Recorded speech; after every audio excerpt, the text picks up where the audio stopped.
It is a possibility, it can't be ruled out. But let's, we are T20 style today. So I'm going to ask all our panelists quick responses because we are going through the entire country. Raj Chenkappa, Uttar Pradesh, as I said, the road to Delhi leads to Lucknow. If this is the result of Lucknow, clearly the keys to Delhi are in the hands of Prime Minister Modi. No doubt Uttar Pradesh is the bellwether state. And if it is showing the kind of results that the India Today C voter poll is showing, the BJP is on its way. I would only like to point out a little bit of history because Prime Minister Modi had said he'd want to win 405 seats and for the BJP 370 seats. So if you look back, the only person who did that was Rajiv Gandhi, who won 405, and of course subsequently it became 414 when Assam and Punjab were added on. And at that time in UP, that was the undivided UP, I think the Congress won 82 out of 85 seats. That was a sweep.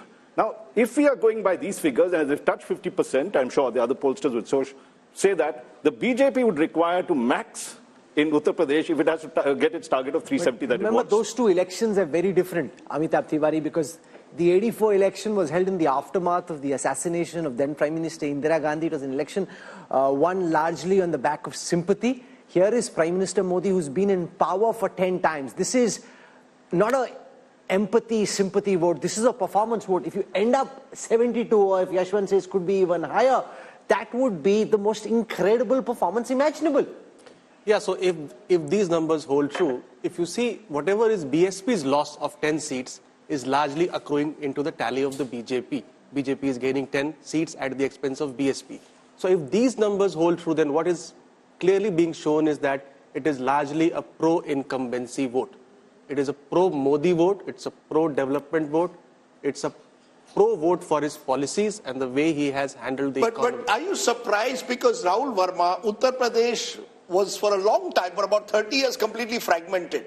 Now suddenly, since 2014, the BJP has come to dominate the state, 2 general elections, 2 assembly elections, and now you could have a 3rd general election. Is the BJP therefore entering into UP, much like it was in Gujarat, a completely dominant party? 50% more, 50% vote and more suggests a dominant state? Absolutely, Prasdeep. One reason for fragmentation in the 90s and early 2000s was that there were at least 4 credible players that were present. BJP, Congress, SP and BSP, the regional parties were very, very strong. Over a period of time, Congress declined and also BSP declined. So why Yashwant is saying that the numbers are conservative? Because this time BSP is moving out and they are still holding on to 10% or some vote share there, which means that actually the numbers could be much more than 75, even touching 70. No, but here's the thing. It reflects the continuing trend of elections becoming bipolar.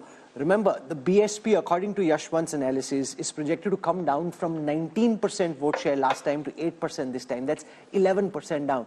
And this is a party which in 2007 had won 200 plus seats. So that just shows how the BSP has ceded ground to now become a rump. 8% Sanjay Kumar for the once mighty BSP just shows that for time to come, elections in UP will be BJP on the one side and Samajwadi Party on the other, with a much weaker Samajwadi Party against a much stronger BJP.